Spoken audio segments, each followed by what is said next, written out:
ወልድ ወመንፈስ ቅዱስ አህዱ አምላክ አሜን። በክርስቶስ ወንድሞቼ እህቶቼ ሆናችሁ ይሄ ቃል አሁን የምትሰሙ በኋላም እግዚአብሔር ወዶና ፈቅዶ ቃሉ ተቀርጾ የምትሰሙ ሁሉ ባላችሁበት ሰላም እግዚአብሔር ይብዛላችሁ። እንደምን ሰነበታችሁ? እንደምን ከረማችሁ? የአባቶቻችን የነቢያት አምላክ የሐዋርያት አምላክ የጻድቃን የሰማዕታት አምላክ እግዚአብሔር ስሙ ከአጽናፍ እስከ አጽናፍ የተመሰገነ ይሁን። አዎ ከልቤ ላለው ደግሞ ምላለው እግዚአብሔር ወንድሞቼ መልካም ነው። አባታችን እግዚአብሔር መልካም ነው። ይህም ብሩህ ቀን ሰጠን፣ መታደል ነው። ሁሌ አይገኝም ወንድሞቼ። አዎ ይህንን መልካም ቀን የሰጠን እግዚአብሔር ስሙ የተመሰገነ ይሁን። አዎ ይህንን ያገኘነው ወንድሞቼ ከራሳችን ብርታት ከራሳችን ጥንካሬ ሳይሆን የሰራዊት ጌታ እግዚአብሔር ስለወደደን ዛሬንም ለንስሐ ዛሬንም በፊቱ ዛሬንም ከሱ ጋር እንድንሆን እድል ስለሰጠን የአባቶቻችን አምላክ እግዚአብሔር ስሙ የተመሰገነ ይሁን። እንደምን ከረማችሁ? እንደምን ሰነበታችሁ? ሳምንታችሁ እንዴት ነበረ? ተስፋ አደርጋለሁ ሳምንታችሁ መልካም እንደነበረ። ባለፈው እንደተነጋገርነው በተለይ ሳምንትን ወይም ቀንን መልካም የሚያደርገው ወንድሞቻችን ውሏችን ነው። ውሏችን እንዴት ነው? ትገመግማላችሁ? እንደዛ አይነት ሀቢት አላችሁ? ዛሬ ቀኔ እንዴት ነው? ከእግዚአብሔር ጋር እንዴት ነበርኩ? አዎ ከሰዎች ጋር እንዴት ነበርኩ? ከቤተሰቦቼ ጋር እንዴት ነበርኩ? ከመስሪያ ቤት ሰዎች ጋር እንዴት ነበርኩ? ከማገለግላቸው ከከስተመሮቼ ጋር እንዴት ነበርኩ? አዎ ከልጆቼ ጋር እንዴት ነበርኩ? ከጎረቤቶቼ ጋር እንዴት ነበርኩ? በዛን ጊዜ ወንድሞች ይሄን ገምግመን 3 ደቂቃ 4 ደቂቃ አይፈጅም። አዎ ይህን ገምግመን ትክክል ሆነን መልካም ሆነን ውለን ከሆነ አዎ ከእግዚአብሔር ጋር ወገኖቼ በጸሎት ተግተን ከሆነ የምንችለው ያህል ቃሉን እግዚአብሔርን ቃል ሰምተን ከሆነ ትክክልን ራይት እናደርገዋለን። አዎ ከሰዎች ጋር ቅድም እንዳልኳችሁ ከቤተሰቦቻችን ጋር አዎ በሰላም ውለን ከሆነ ይህም ትክክል ነው፣ ራይት እናደርገዋለን። ከስራ ባልደረቦቻችን ጋርም ትክክል ሆነን ከሆነ ይህንንም ራይት እናደርጋለን። ስለዚህ ከሰውና ከእግዚአብሔር ጋር ትክክል ውለን ከሆነ ቀናችን መልካም ነው። ትክክል ውለን ከሆነ ሳምንታችን መልካም ነው። ያ ነው ቀኑም አንድ ነው። ትላንትም ዛሬም ነገም አንድ ነው ወንድሞቼ። የኛ ውሎ ነው ቀንን መልካምና መጥፎ የሚያደርገው። ዛሬ እግዚአብሔር ይህንን የሰጠንን ቀን ይባርክልን። እግዚአብሔር ቢረዳን አዎ ዛሬ የምንማርበት የትምህርታችን ርዕስ ዛሬ ከብዶን ሁላችን እንቃትታለን፣ ነገር ግን የተሻለ ቀን አለ። በደንብ አድርጋችሁ ስሙኝ ወንድሞቼ። ቅድም ለዚህ ነው እህታችን የተሻለ ነገር አለ። እግዚአብሔር ወይ የተሻለ ነገር አለ። በህይወቴ ውስጥ ፈተና ቢኖር፣ በህይወቴ ውስጥ መከራ ቢሆን፣ ዛሬ ቀኑ የጨለመ ቢመስል፣ ለእኔ ግን የተሻለ ነገር አለ። አውቃለሁ ይህንን።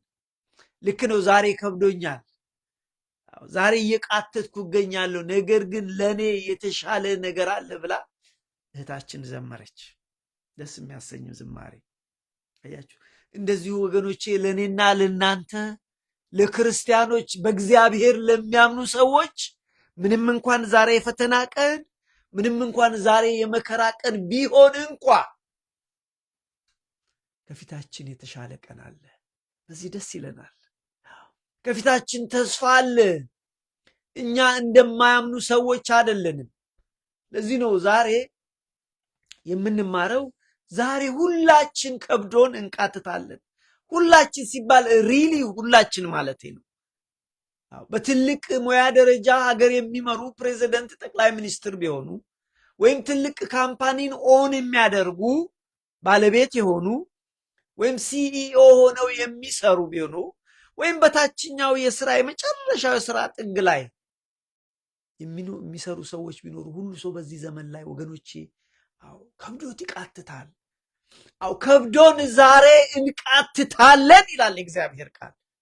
ፍጥረት ሁሉ ከብዶት ይቃትታል ይላል። የሚገርማችሁ አዎ ህይወት የከበደው ለሰው ልጆች ብቻ አይደለም። ዛሬ ለፍጥረት ሁሉ እንጂ ህይወት የከበደው ምን ማለት ነው? ፍጥረት ለይውላችሁ ለአዋፍ ከብዷል። ዛሬ ፈተንትን ህይወት ለአዋፋት ከብዷል። ህይወት ለእንስሳ ለዱር እንስሳ ከብዷል። ለሁሉ የከበደ ሕይወት ለእጽዋት ከብዷል። ለምን? የሰው ልጅ በሚወስደው እርምጃ። ይህንን ቃል ትላማታ ሳስበው ነበር። ትንሽ ወክ አደርግ ስለነበረ እዚህ ሰፈሬ ብዙ የዱር አራዊቶችን አያለው። በተለይ ዲሮችን አያለው። ከሚገባው በላይ በብዛት አላቸው። እዚህ ቤት የጀርባም 7-8 ሆኖ ይመጣሉ አንዳንዴ። ትላንት ማታ በሚሄድበት ቦታ ላይ አካባቢው እየተመነጠረ ለከተማ ስራ እየዋለ ነው። ስለዚህ እዛ አካባቢ ብዙ ዲሮች ነበሩ። አሁን ገና እየተቆፈረ ነው፣ ገና እየተሰራ ነው። ግን የሚገርሙ ትላንትና መጡ። ዲሮቹን አየዋቸው፣ አሳዘኑኝ። 1-4 ሆነው መንገድ ሲሻገሩ ግን እየሸሹ ነው። ለምን? የሰው ልጅ ለቤት ስራ በመጨረሻው ዘመን ቤተሰሪ ይበዛል ይላል አይደል? ከሚገባው በላይ ቤት ይሰራል። ስለዚህ ፍጥረት ሁሉ በመቃተት ውስጥ አለ። ሰዎች ብቻ አይደሉም የሚቃትቱት፣ ፍጥረት ሁሉ። ባለፈው በዚህ በኢትዮጵያ ውስጥ በነበረው ጦርነት አንድ ከማስታውሰው ወይም በክሊፕ ካየሁት አንድ ነገር፣ በጦርነቱ ወቅት በብዙ ከባድ መሳሪያ የተመቱ ትልልቅ የዛፎችን አየሁ። ልብ አድርጉ፣ ዛፍ ምን አድርጎ ነው? ከብቶችን አይቻለ የተመቱ ምን አድርገው ነው? ለዚህ ነው እንግዲህ ዛሬ ፍጥረት ሁሉ ዛሬ ከብዶን ሁላችን እንቃትታለን። ነገር ግን ከፊታችን የተሻለ ቀን አለ። ይሄ ነው ትምህርታችን። አያችሁ፣ ዛሬ ህይወት ከባድ ነው። ለሁሉ ሰው ከባድ ነው ወንድሞች። ሞኞች አትሁኑ። ፈተና ቢኖርባችሁ፣ መከራ ቢኖርባችሁ እናንተ ብቻ አይደላችሁም። ሁሉ ሰው ፈተና አለው። እኔ ፈተና አለኝ፣ የእኔ ጎረቤት ፈተና አለው። በዚህ ጋር ያለው ሰው፣ በዚህኛውም ጋር ያለው ሰው ፈተና አለበት። በፊቴ ያለው ከኋላ ያለው ሰው ፈተና አለበት። ህይወት በፈተና የተሞላች ነው፣ በተለይ በዚህ ዘመን አያችሁ። ስለዚህ ዛሬ ህይወት ከብዶ ሰው ሁሉ ይቃትታል። መሰረታዊ ጥያቄ አሁን ይሄንን ህይወት እንዲህ በሚከብድበት ሰዓት እያንጎራጎርን እየተበሳጨን ፍራስትሬት እያደረግን እንኑር እንደ ኢአማንያን እንደማያምኑ ሰዎች ወንድሞቼ በፍራስትሬሽን ውስጥ ተስፋ የላቸውማ። እኛ እኮ ተስፋ አለን ወንድሞቼ። ለምን እደክማለሁ? እኔ አሁን በጠዋት ተነስቼ ለምን እጮሃለሁ እንደ ቁራ እዚህ ጋር? ሞኝ መስላችኋለሁ? አይደለም። ተስፋ አለ። ስለ ተስፋዬ ነው። ስለዚህ ወንድሞቼ ለኛ የተሻለ ቀን አለ። ዛሬ ህይወት ከባድ ነው። አዎ ከባድ ነው። ዛሬ ህይወት ቻሌንጂንግ ነው። አዎ ቻሌንጂንግ ነው። ነገር ግን ለኛ የተሻለ ቀን አለ። ለዚህ ነው አሁን በዚህ ትምህርት ውስጥ እንግዲህ ህይወት እጅግ ከባድ እየሆነ ነው። ህይወት እጅግ በሚከብድበት ሰዓት እንዴት ነው የምናልፈው? በተለይ ወንድሞቼ ዛሬ ያለንበት ይሄ ዘመን የመጨረሻው ዘመን ይባላል። አንዳንድ ሰው የእግዚአብሔርን ቃል ሳይረዳ እናንተ ደግሞ እንደ ሁሌ የመጨረሻ ነው። አዎ ነው። ስላልተረዳህ ነው፣ ስላልተረዳሽው ነው። ያለንበት ዘመን የመጨረሻ ዘመን ነው። ለምን? አንደኛ ክርስቶስ ወደዚህ ምድር በስጋ ተገልጦ ካረገ ጊዜ ጀምሮ እስከ ዛሬ ድረስ ያለው ዘመን እንደ መጽሐፍ ቅዱስ ትምህርት የመጨረሻው ዘመን ይባላል። ለምሳሌ ቅዱስ ጳውሎስ የዛሬ 2000 ዓመት በኋላ መጣበታለሁ ልጁ ጢሞቴዎስን ሲመክረው የመጨረሻው ዘመን እጅግ አስጨናቂ ነው፣ ልጄ ሆይ ላንተ ለራስህና ለትምህርትህ ተጠንቀቅ ይለዋል። ያኔ ነው ያለው፣ ከ2000 ዓመት በፊት ተጠንቀቅ ያለው ጢሞቴዎስን። ስለዚህ ከዛን ጊዜ ጀምሮ እስከ ዛሬ ድረስ የመጨረሻው ዘመን ይባላል። ሌላው ደግሞ ዛሬ ለምንድን ነው የሚባለው የመጨረሻ ዘመን ብለን ብንል እኛ በተለይ መጨረሻው ላይ ስለደረስን የመጨረሻ ዘመን ምልክቶችን በአይናችን በብረቱ በደንብ አድርገን ስላረጋገጥን የመጨረሻው ዘመን ላይ መሆናችን እናውቃለን። ስለዚህ በመጨረሻው ዘመን ህይወት እጅግ ከባድ ነው የሚሆነው። ህይወት እጅግ አስጨናቂ ነው የሚሆነው። ለዚህ ነው ቅዱስ ጳውሎስ ልጄ ጢሞቴዎስ ሆይ በመጨረሻው ዘመን ህይወት አስጨናቂ ይሆናል፣ አንተ ግን ልጄ ሆይ ይለዋል። አንተ ግን ተጠንቀቅ፣ አንተ ግን እንደ እግዚአብሔር ሰራዊት ኑር። አንተ ግን እንደ ወታደር ኑር ይለዋል። ወታደር ወገኖቼ የሚኖረው ለህይወቱ አይደለም። ወታደር የሚኖረው ላሰማራው ጀነራልና ለሀገሩ ነው። ስለዚህ እንደ ወታደር ሆነህ ኑር ይለዋል። ወታደር ህይወት የሌለው ይመስላችኋል እንዴ? ይህ በጦርነት የሚዋጉት ወንድሞቻችን ህይወት እኮ አላቸው። ህይወት እኮ አላቸው ወንድሞቼ። ወይስ የእነሱ ህይወት የረከሰ የኛ የከበረ አይደለም? ስለዚህ ቅዱስ ጳውሎስ ምን አለው? ልጄ ጢሞቴዎስ አንተ ግን እንደ በጎ እንደ መልካም ወታደር ኑር። መልካም ወታደር ለጌታው ለጀነራሉ ይኖራል፣ ለሀገሩ ይሰዋል። አንተም ለጌታህ ኑር፣ ለክርስቶስ ኑር፣ ለሰማይ ላለች አገርህ ኑር ብሎ ይለዋል። ስለዚህ ያለንበት ዘመን የመጨረሻው ዘመን የሚያስጨንቅ ዘመን ነው። ይሄ ማለት እንድናቀው ነው እንጂ ፍሪክ አውት እንድናደርግ አይደለም። እውነትን ግን ባንረዳ እንዲሁ እንደ እውነትን ባንረዳ ግን ራሳችንን እንጎዳለን።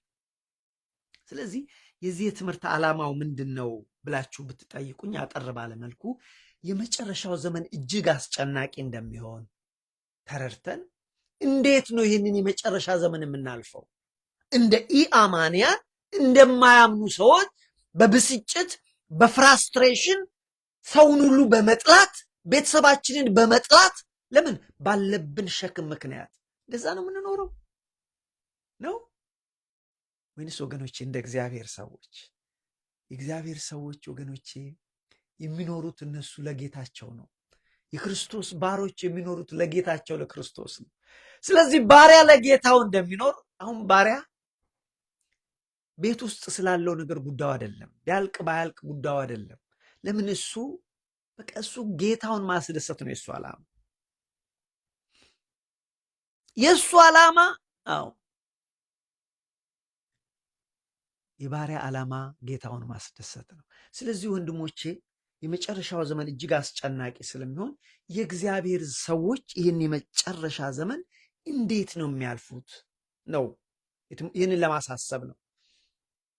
ለዚህ ነው እንደ ኢአማን እንደማያምኑ ሰዎች እንደ አህዛብ እምነት እንደሌላቸው ሰዎች በመበሳጨት በመቆጣት በፍራስትሬሽን ነው የምናሳልፈው ወይስ እንደ እግዚአብሔር ሰዎች እንደነ ዳዊት ምን ይላል? እግዚአብሔር ሆይ ዛሬ ፈተና ከቦኛል፣ ጠላቶቼ ከበውኛል፣ እኔ ግን በማማዬ ላይ ሆኜ እጠብቅሃለሁ። እንዴት ደስ ይላል! እግዚአብሔር ይጠብቅሃለሁ ብቻ አይደለም ደስ የሚላችሁ፣ በኋላ መጣበታለሁ። እንደማይህ አምናለሁ። ወገኖች እናምናለን። እኛ በፈተና ውስጥ ሆነን አምላካችን እንደሚመጣ አምላካችንን እንደምናየው እናምናለን። እግዚአብሔር ሰዎች የሚለዩት በዚህ ነው። አያችሁ። ስለዚህ ለእኛ ልብ ማለት ያለብን በተለይ እኛ ክርስቲያኖች ያለንበት ዘመን የመጨረሻው ዘመን ነው፣ ጥያቄ የለውም። ገብቷችኋል? የመጨረሻ ዘመን ነው፣ ምንም ጥያቄ የለውም። ነገር ግን አሁን ጥያቄው ምንድን ነው? ይህን የመጨረሻ ዘመን የምንኖረው በቁጣ በፍራስትሬሽን ወይስ በተስፋ? ክርስቶስን በመጠበቅ በጉጉት አባታችን አባባ ይመጣል በማለት ትኩረታችን በፈተናችንና በመከራችን ላይ ነው ወይስ ትኩረታችን በተሰቀለው ክርስቶስ ላይ ነው? ይህ ነው የሚለየው። የሚያምኑ ሰዎችንና የማያምኑ ሰዎች ልዩነታቸው ይህንን ነው። ልብ በሉ። አንድ ነገር ልንገራችሁ። ለክርስቲያኖች ዛሬ የመጨረሻ ቀን አይደለም። የመጨረሻው ዘመን ውስጥ ነን። የሚያስፈራ የመጨረሻ ቀን ውስጥ አይደለም። ለምን? ከፊታችን የተሻለ ቀን አለ። ለዚህ ነው ቅድምታችን የተሻለ ነገር አለ። ዛሬ በፈተና ውስጥ በሆነና በዚህ በሁለተኛው የዓለም ጦርነት አንድ በናዚ ጀርመን የተማረከ ወታደር ያዙት፣ ማረኩት። ብዙ እንግልት፣ ብዙ መከራ አሳደሩበት። ከዛን በኋላ ምንድን ነው ያሉት? ስማ አንተ የአሜሪካ ወታደር አሁን ዛሬ የመጨረሻ ቀን ነው። እኛ ልንገድልህ ነው። የመጨረሻ ቀንህ ስለሆነ ልንገድልህ ነው። ምን ትላለህ አሉት። ይሄ ሰው ወገኖቼ፣ ይሄ ወታደር በክርስቶስ የሚያምን ወታደር ነበረ። መስቀል አለው፣ መስቀል አለው። ይህ ሰው ምን ብሎ መለሰላቸው? ስማ አሉት፣ የመጨረሻ ቀንህ ነው፣ የመጨረሻ ቀንህ ነው። የምትናገረው ነገር አለው። ኖ ኖ ኖ ኖ አላቸው፣ መስቀሉን አንስቶ። ኖ ኖ ኖ ወንድሞቼ፣ የመጨረሻ ቀን ለእናንተ ለገዳዮች ነው። የመጨረሻ ቀን መከራ በሰው ላይ ለምታደርሱት ለእናንተ ነው። ለእኔ ግን ብሞት እንኳን የሕይወቴ መጀመሪያ ነው አለ። ክብር ለእግዚአብሔር ይሁን። እውነት ነው። ለክርስቲያኖች ወገኖቼ ቢሞት እንኳን የተሻለ ቦታ ነው የሚሄዱት። ፋይታዊ ዜማን ታስታውሱታላችሁ? ኢሚዲየትሊ የት ነው ሄደው? ዛሬ በገነት ከኔ ጋር ትሆናለህ። ገነት ነው ሄደው። ስለዚህ የእግዚአብሔር ሰዎች ሲሞቱ ኢሚዲየትሊ ራይት አዌይ አፍተር 5 ሚኒት ራይት ዴር ናቸው ከአባታቸው ከክርስቶስ ጋር።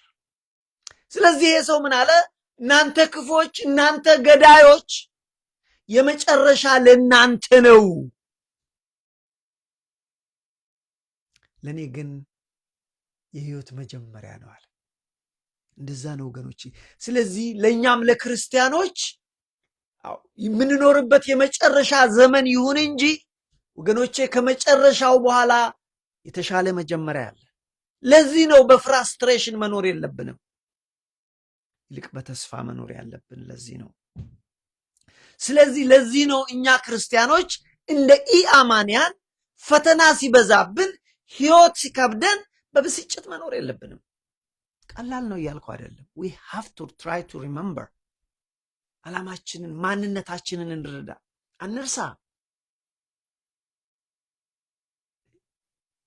እኛ እኮ የትልቁ የእግዚአብሔር ልጆች ነን። እኛ እኮ የክርስቶስ ልጆች ነን ወንድሞቼ። ሰይጣን መጥቶ በጆሮ ሹክ ስላለ አንተ እኮ አትጠቅምም፣ የማትረባን ህይወት አልተሳካልህም፣ በምድር ላይ ዝም ብለህ ነው አንተ፣ ትዳር አልሆነልህ፣ ቤተሰብ መርዳት አልሆነልህ፣ የተሳካ ነገር ምንም የለህም ቢለንም ሰይጣን ሹክ ያለንን አዎ ምናምንቴ ነኝ ብለህ መቀበል የለብንም። አይደለም፣ እኔ የኃይለኛው የእግዚአብሔር ልጅ ነኝ፣ እኔ የክርስቶስ ልጅ ነኝ። ዞር በል ሰይጣን፣ ዞር በል ወግድ ልንለው ይገባል። ይሄ ደግሞ እንግዲህ ስንማር ነው። ስለዚህ ወገኖቼ ምንም ጥያቄ የለንም፣ ያለንበት ዘመን የመጨረሻው ዘመን ነው። በዛ ውስጥ ነው ያለነው። በተለይ ለኛ የመጨረሻው መጨረሻ ዘመን ላይ ለመኖራችን ሰው እኮ ሊያስረዳን አያስፈልግም። ወደ ግራ ወደ ቀኝ አይተን የምንረዳው ነገር ነው።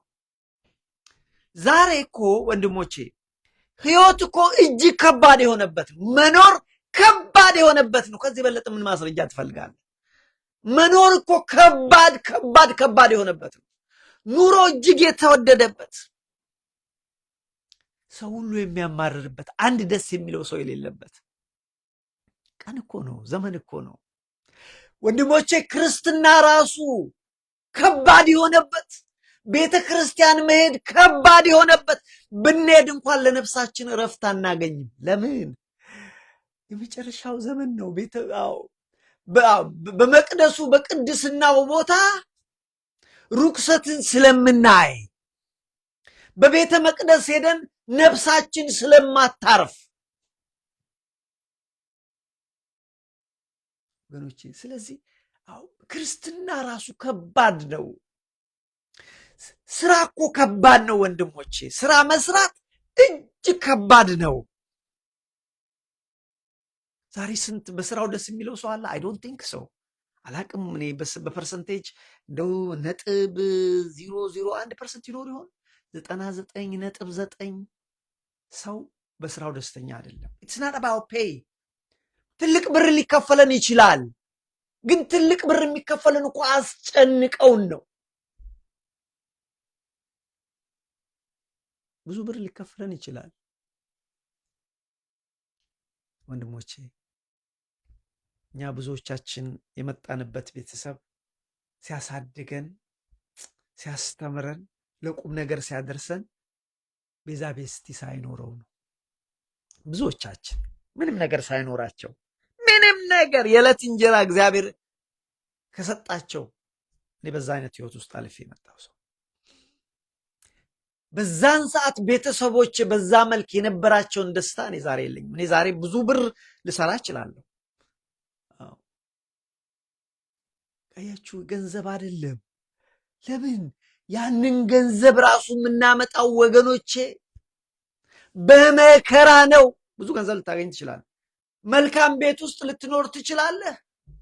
መልካም መኪና ልትነዳ ትችላለህ። ደስታ ግን የለም። ለምን?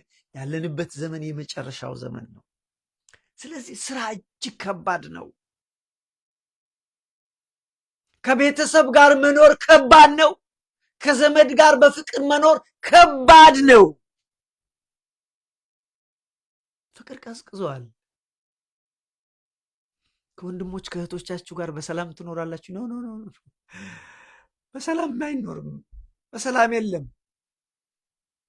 ትንንሽ ህፃናት ልጆች እንኳን እርስ በርሳቸው እንደተባሉ ነው ቀኑ ሙሉ ፎር ኖ ሪዝን። ለምን? የመጨረሻው ዘመን ላይ ነን። ሲጨቃጨቁ ነው የሚውሉት። ስለዚህ የቤተሰብ ህይወት ራሱ እጅግ ከባድ ነው። ፍቅር እጅግ የቀዘቀዘበት ነው። መተዛዘን የጠፋበት ነው። አረመኔነት የበዛበት ነው። ጥሎ መሄድ ጥሎ ማለፍ የበዛበት ነው። መቼ ይሆን አባባ ሞቶ ያቺን 4 ቆርቆሮ ያላትን ቤት ወርሰው? መቼ ነው ማማ ሞታ እቺ ትንሽ ያለችዋ መኪና ተሽጣ ድርሻዬን ማገኘው? አይደለም እንዴ? በዚህ መልክ አይደል ይኖር ነው። ትንሽ ሀብት ያላችሁ የለኛ ሀብት የሌለን ሰዎች ምንም ችግር አልገጠመንም። ምን ያላበት የለንም። የሚገርማችሁ ነገር ሀብት የሌላቸው ቤተሰቦች ልጆች ምንም ጥል የለባቸው። የነሱ ጥላቸው በኋላ ላይ ነው፣ ባለመጠያየቃቸው፣ አንዱ ለአንዱ ባለማዘኑ። ትንሽ 4 ቆርቆሮ ያላቸው ግን በዛች በ4 ቆርቆሮ እናታቸው ሲሞቱ አባታቸው ሲሞቱ አካፍሉኝ ንብረቱን ብለው እንዲህ አንገታችን የያዙ ስንት ሰዎች አሉ። ስንት ሰዎች ነበሩ? ዛሬ ስንት ሰዎች አሉ? አባቴ መቼ ነው ሞቶ ንብረቱን የምካፈል? አንድ አባት አንዲት ልጅ ነበረቻቸው አሉ። አንዲት ልጅ። ታዲያ እቺ ልጅ በቅንጦት ሀብታቸው የተትረፈረፈ አባት ናቸው። በቅንጦት አሳደጓት። ታዲያ ልጅቷን አንድ ቀን ልጄ ሆይ የወደፊት ምኞትሽ ምንድን ነው ብለው ይጠይቋታል። የወደፊት ምኞትሽ ምንድን ነው መሆን የምትፈልጊው? ወደፊት ስታድጊ ምንድን ነው መሆን የምትፈልጊው አሏት። በቅንጦት ያሳደጓት። እኔ እኮ አባቴ መሆን ፈልገው አንተ ሞተህ ንብረቱን መውረስ። ይህ እውነተኛ ታሪክ ነው በነገራችን ላይ። አንተ ሞተህ አባቴ ንብረትን መውረስ ነው የሚፈልገው አለችው። ሕፃን ልጅ እኮ ነች ገና። ይህ ነው። ስለዚህ ወገኖቼ በመጨረሻው ዘመን ፍቅር ይቀዘቅዛል። የቤተሰብ ፍቅር ይቀዘቅዛል። ወንድም ወንድሙን አይወድ፣ ወንድም እህቱን አይወድ፣ ልጆች ቤተሰቦቻቸውን አይወዱ። እንዲህ አይነት ዘመን ላይ ነው ሁሉ ሰው ለራሱ ብቻ ራሱን ብቻ የሚወድ። እኔ ብቻ ችግር አለኝ። እኔ አሁን የምሰማው ሁሉ ጊዜ ሁሉ ሰው በቃ እኔ ብቻ ነኝ ችግር፣ እግዚአብሔር እኔ ላይ ብቻ ነው መከራ ያበዛው። አይ ወንድሜ ማን በነገረ? ሰው ሁሉ ችግር አለበት። የችግሩ አይነትና መጠን ነው እንጂ የሚለያየው። ሰው ሁሉ ወንድሞቼ እመኑኝ ችግር አለበት። ልዩነቱ የችግሩ መጠን ነው። ሀብታሙ ችግር አለበት፣ ድሃው ችግር አለበት፣ ባለስልጣኑ ችግር አለበት፣ ተራው ሰራተኛ ችግር አለበት። አንዱ የጤና ችግር አለበት፣ አንዱ የገንዘብ ችግር አለበት፣ አንዱ የትዳር ችግር አለበት፣ አንዱ ሰው ማጣት ችግር አለበት። ችግር ብቻ ሞልቷል። አያችሁ። ስለዚህ ወገኖቼ ዘመኑ የመጨረሻ ዘመን ስለሆነ ችግሩ ከባድ ነው። በሀገር ውስጥ መኖር ከባድ ነው። አሁን በሀገራችን በኢትዮጵያም ሆነ በአፍሪካ ወይም በዓለም ላይ በሀገር ውስጥ መኖር፣ በእናት ሀገር ውስጥ ተወልዶ አድጎ መኖር ከባድ ነው። በጣም ከባድ ነው። የሚገርማችሁ ከሀገር ውጭ ወጥቶ መኖር በስደት መኖርም እጅግ ከባድ ነው። እኔ በምኖርበት በዚህ በአሜሪካን ሀገር ብዙ ዓመት ኖሬያለሁ። ግን አሁን የስጋት ኑሮ ነው የምንኖረው። ካሁን ወዲያ ከ30 ዓመት በላይ ኖሬያለሁ። ድሮ እንደዚህ አልነበረ። አሁን ግን አንድ ቀን በሉ ሂዱ ወደ ቤታችሁ ሊሉን ይችላሉ ብዬ ሰጋለሁ። ትላንት በደቡብ አፍሪካ ሰሞኑን ኢትዮጵያውያን ግፍ የደረሰባቸው ምን ሆኖ ነው? ውጭ ሰዎች ዜኖፎቢክ ይባላል። የውጭ ሰዎች ውጡልን። ስለዚህ በሀገር ውስጥ መኖር አይቻልም። ከባድ ነው። ዘርህ ምንድን ነው ይባል። ወደ ውጭ ሀገር መሰደድ ከባድ ነው። ከተሰደዱ በኋላ መኖር ከባድ ነው። ስለዚህ ምንድን ነው በአጠቃላይ ህይወት ከባድ ነው። ለምን ሆነ? ምክንያቱም ያለንበት የመጨረሻው ዘመን ነው። ለዚህ እንግዲህ ህይወት ከባድ ሲሆን እንዴት የእግዚአብሔር ሰዎች ክርስቲያኖች እንዴት እንሻገረው? እንደ ኢአማንያን በብስጭት በፍራስትሬሽን በመናደድ ንዴታችንን ቤተሰቦቻችን ላይ በመወጣት እርስ በርስ በመጠላላት የራስ ህይወት ላይ እርምጃ በመውሰድ ወይም ሌሎች ላይ እርምጃ በመውሰድ ወይንስ ወገኖቼ እንደ እግዚአብሔር ሰዎች እግዚአብሔርን ጸንተው እንደጠበቁት እንደ ቅዱሳን እንደነ ስምዖን አረጋዊ እንደነ ሐና እመ ሳሙኤል እንደነ ዳዊት እግዚአብሔርን እንጠብቃለን? እንደነ ኢዮብ ከኢዮብ የበለጠ መከራ የደረሰበት ሰው ማን ነው? አዎ ወገኖቼ በልጆቹ ተፈተነ ኢዮብ። ወንድሞቼ በትዳሩ ሚስቱ እንኳን ተፍታበት ነው ሄደችው። ማትረባ አለችው። ልብ ይሰብራል። ማትረባ እኮ ያለችው ለምን እግዚአብሔርን ተሳድባ አትሞትም? በስድባው ምን ይገኛል? ወንድሞቼ ሰይጣን እኮ ነው እንደዚህ ያደረጋት። በትዳሩ በጤንነቱ በልጆቹ በሀብት በንብረቱ ኢዮብ ተፈተነ። ግን እግዚአብሔርን ጠበቀው። ምንድን ነው ያለው? ከፈተናዬ በኋላ እንደ ወርቅ ሆኜ እወጣለሁ። እግዚአብሔር ይመጣል። እግዚአብሔር በመጣ ቀን ያቆመኛል። እውነትም እግዚአብሔር መጣ በሰዓቱ። ወንድሞቼ ዛሬም በፈተና ውስጥ ብትኖሩ በመከራ ውስጥ ብትኖሩ ክርስቲያኖች ታግሳችሁ ጠብቁ። እግዚአብሔር በሰዓቱ ይመጣል። እግዚአብሔር ስለ ቃሉ የታመነ ነው። አያችሁ። ስለዚህ ህይወት እጅግ ከባድ ነው። መድኃኒታችን ኢየሱስ ክርስቶስ እኮ ነግሮናል። የመጨረሻው ዘመን ከባድ ይሆናል። ፍቅር ይቀዘቅዛል፣ ሰላም ይጠፋል፣ ጦርነት ይበዛል፣ ሰዎች ክፉዎች ይሆናሉ፣ ረሃብ፣ እርዛት ይበዛል። ብዙ ሰዎች ከእምነት ሸርተት ይላሉ። እምነት ይቀዘቅዛል፣ ይጠፋል። ዛሬ ስንቶቻችን ሸርተት አልን? ሐሰት ይበዛል፣ ውሸት ይበዛል። ውሸት እኮ በዛ ወንድሞቼ፣ ውሸት እኮ በዛ። መቼ ይሁን እውነት የምናወራው? ትላንት ከትላንት ወዲያ ሁሉ አሁን በሀገራችን ጉዳይ ስንት ውሸትን አየን፣ ስንት ክፋትን አየን፣ ስንት ገዳዮችን አየን፣ ስንት ደግሞ ገድለው አስገድለው ውሸትን የዘሩ አየን። መጨረሻ ዘመን ውስጥ ለመኖራችን ይሄ ነው።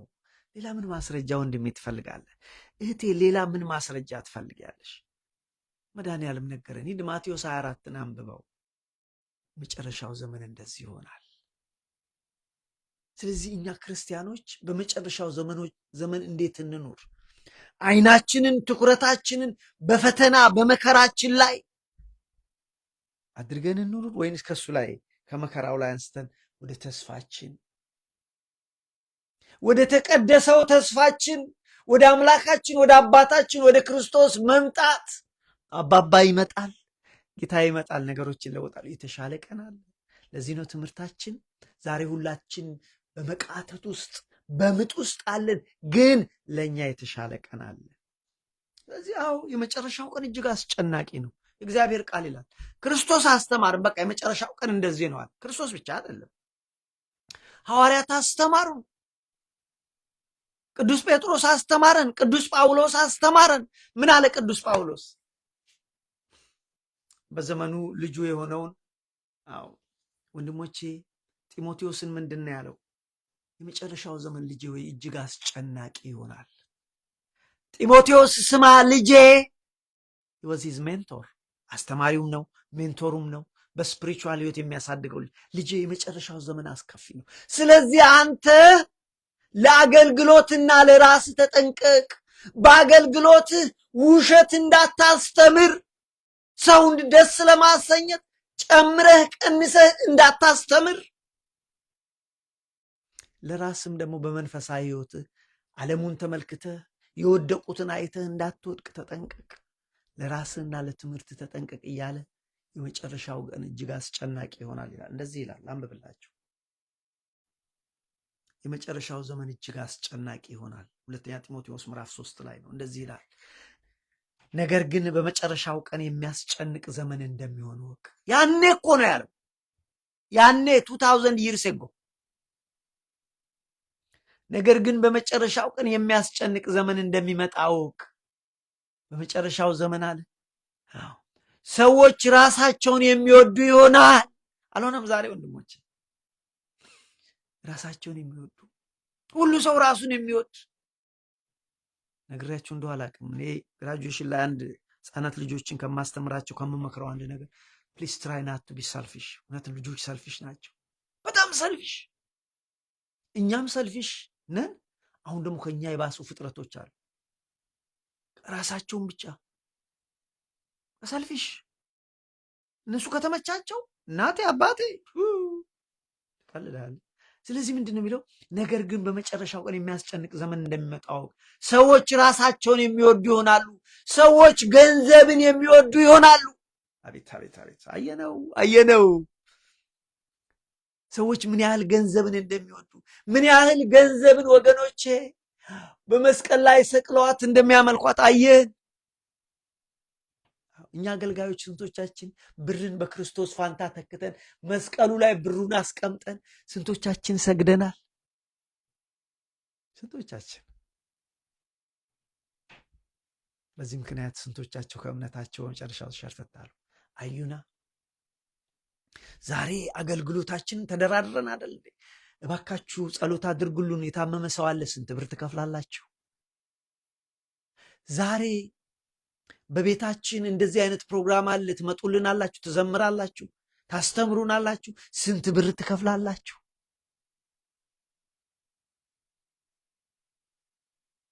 ዛሬ ኑና አገልግሉን፣ ምዕመናን የእግዚአብሔርን ቃል ይፈልጋሉ፣ ስንት ብር ትከፍላላችሁ? አይደል እንደምንሄደው።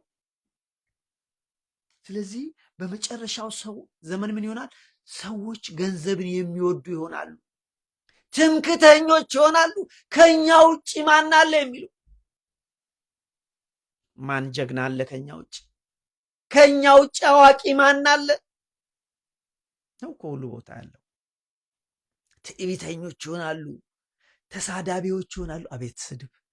ዛሬ እኮ ማይካችን ይዘናል፣ ዩቱብ ላይ የምንወጣው እንናገራለን፣ እንደፈለግም ችግር አለው። መናገር ነው መስደብ ነው የታባቱ። አንድ ቀን ወገኖቼ ግን መልስ እንሰጣለን በክርስቶስ ፊት። አንድ ቀን አለ ወገኖቼ። ዛሬ ትልቁንም ትንሹንም እናዋርዳለን። ዛሬ ወገኖቼ የቤተ ክርስቲያን አባቶችን የሀገር መሪዎችን እናዋርዳለን። በእኛ ዕድሜ እንኳን የተማርነው ታላቅ ወንድማችንን አደለም ልንናገር ቀና ብለን አናይም። ጋሽን አናይም፣ ነውር ነው። ዛሬስ ማይካችንን ይዘን እንሰድበዋለን። ምን ችግር አለው? አንተ ጠንቋይ፣ የጠንቋይ ልጅ እንለዋለን። ስለዚህ በመጨረሻው ሰዎች ተሳዳቢዎች ይሆናሉ። ሰዎች ለወላጆቻቸው የማይታዘዙ ይሆናሉ። ቅድም ኳልኳቸው ልጆች አይታዘዙም። በቃ ለምን? it is their way or no way, it is their way or highway the highway። አያችሁ፣ እንዲህ አይነት ዘመን ላይ ነው ያለ ነው። ሰዎች የማያመሰግኑ፣ ታንኪውን የማያውቁ፣ እግዚአብሔርን የማያመሰግኑ፣ ሰውን የማያመሰግኑ። እስቲ አንድ ነገር አድርጉላቸው። ስንት ታዘብን፣ ስንት ነገር ታዘብን። አቤት አቤት አቤት አቤት! የታዘብነው ብዛት። ሰው ማመስገን የሚባል የለም። ስለዚህ መጨረሻው የማያመሰግኑ ቅድስና የሌላቸው። ቅድስና የት ነው ያለው? ለእግዚአብሔር መቀደስ፣ ለእግዚአብሔር መለየት ቀረ እኮ። አዎ ለእግዚአብሔር መለየት የለም ወገኖቼ። አገልጋዮች እንኳን ተመሳስለን አማኒው ጋር ከአሕዛቡ ጋር መስለን ተመሳስለን የምንኖረው። ስለዚህ መቀደስ ቀርቷል። ፍቅር ጠፍቷል። ፍቅር የሌላቸው ይሆናሉ። እርቅን የማይሰሙ እርቅ የት አለ? እርቅ አለ ወገኖቼ? እስቲ እርቅ እናድርግ። የለም በፍጹም እርቅ አናደርግም። ምን ካልሆነ በስተቀር አይ እንደዚህ ካልሆነ በሀገራችን እናየው የለን። በዚህ በጦርነት ሰው ስንት ሺህ ሰው የሚያልቀው እኮ እርቅ እናደርግ። ለምን? እኔ ያልኩት ካልሆነ። ስለዚህ እርቅን የማይሰሙ ሐሜተኞች፣ ራሳቸውን የማይገዙ ጨካኞች። የጭካኔ ጥግና የለ? አቤት የጭካኔ ጥግ! አሁን የምናየው ታንክስቱ ዩቱብ የጭካኔ ጥግ ያሳየናል እያመጣ የአረመኔነት ጥግ ያሳየናል። ስለዚህ ይህ ሁሉ ምንድን ነው? እነዚህ ምልክቶቹ ሆነዋል፣ አይተናቸዋል። ጨካኞች፣ መልካም የሆነውን ነገር የማይወዱ ከዳተኞች፣ ችኩሎች፣ በትዕቢት የተነፉ ከእግዚአብሔር ይልቅ ተድላን የሚወዱ ይሆናሉ። ሲታዩ የአምልኮት መልክ አላቸው፣ የእግዚአብሔርን መፍራትና ኃይሉን ግን ክደውታል ይላል።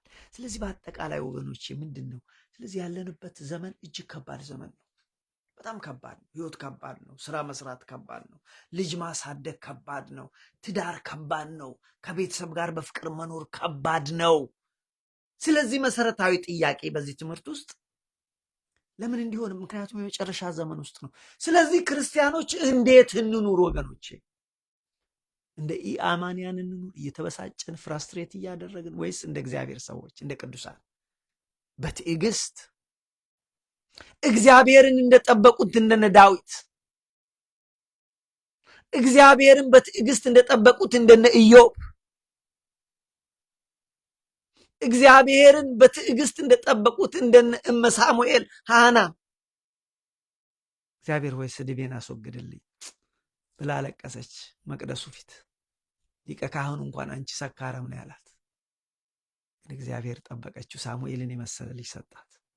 ስለዚህ በትዕግስት። ስለዚህ ወንድሞቼ የእግዚአብሔር ሰዎች እንደ ዓለም አይደለም፣ እንደ አሕዛብ አይደለም። ይልቁንም አይናቸውን ከመከራው ከፈተና ላይ አንስቶ አይናቸውን በክርስቶስ ላይ ያደርጋሉ። በመጨረሻው ዘመን ላይ ሳይሆን በአዲሱ ዘመን ላይ፣ በሚመጣው ዘመን ላይ ይሁን ያልፋል፣ ይህም ያልፋል ብለው በዚህ መልክ መኖር አለባቸው። እዚህ ጋር አቆማለሁ፣ ሰዓቴም ስለሄደ። ቅዱሳን ወገኖቼ እግዚአብሔር በሕይወት በዘመናቸው ሳይፈተን ያለፈ ሰው የለም። በነገራችን ከጥንት ጀምሮ ከእነ አብርሃም ጊዜ ጀምሮ ፈተናቸውን ታውቃላችሁ። ከሀገራቸው መውጣት ቢሆን፣ ልጃቸውን መሰዋት ቢኖር፣ አሕዛብ ነገስታት መከራ ሲያሳድሩባቸው፣ ከድሮ ጀምሮ ሰው በመከራ ውስጥ ነው የሚያልፈው። ገብቷቸዋል። በአዲስ ኪዳን እነ ቅዱስ ጳውሎስ። ስለዚህ ግን ምንድን የሚያደርጉት? ከመከራው ላይ አይናቸውን አንስተው ምንድን ነው በሰማይ ላይ ያደርጋሉ። ለምሳሌ ዳዊት በፈተና ተከበበ፣ በመከራው ተከበበ። ግን ምንድን ነው ያለው? እግዚአብሔር ሆይ ድረስልኝ እያለ እየጸለየ እኔ ግን እጠብቅሃለሁ፣ በተስፋ እጠብቅሃለሁ፣ አንተን እንደማይ አንድ ቀን እንደማይ በሕያዋን ሀገር እንደማይ አውቃለሁ። አንብብላችሁ ዳዊት እንደዚህ ይላል ወንድሞቼ። መከራ የደረሰበት አባታችን ቅዱስ ነቢዩ ዳዊት እግዚአብሔር ብርሃኔና መድኃኒቴ ነው። መዝሙር 27 እግዚአብሔር ብርሃኔና መድኃኒቴ ነው። በቃ የሚያስፈራኝ ማን ነው? ይሄ መከራ ያስፈራኝ ማን? የሚያስፈራኝ ማን ነው? የሚያስደነግጠኝ ማን ነው? እግዚአብሔር የሕይወቴ መተማመኛዋ። እኔ የምተማመነው በእግዚአብሔር ነው። ብሞትም ለእግዚአብሔር እሞታለሁ፣ ብኖርም ለእግዚአብሔር እኖራለሁ። የሕይወቴ መተማመኛዋ ማን ነው አለ? የሕይወቴ መተማመኛ እግዚአብሔር ነው። የሚያስደነግጠኝ ማን ነው ካለ በኋላ ፈተናውን ሲነግረን ክፎች፣ አስጨናቂዎች። አያችሁ ዳዊት ተጨንቆ ነበረ። ክፉዎች አስጨናቂዎች ከበቡኝ፣ አስጨነቁኛል።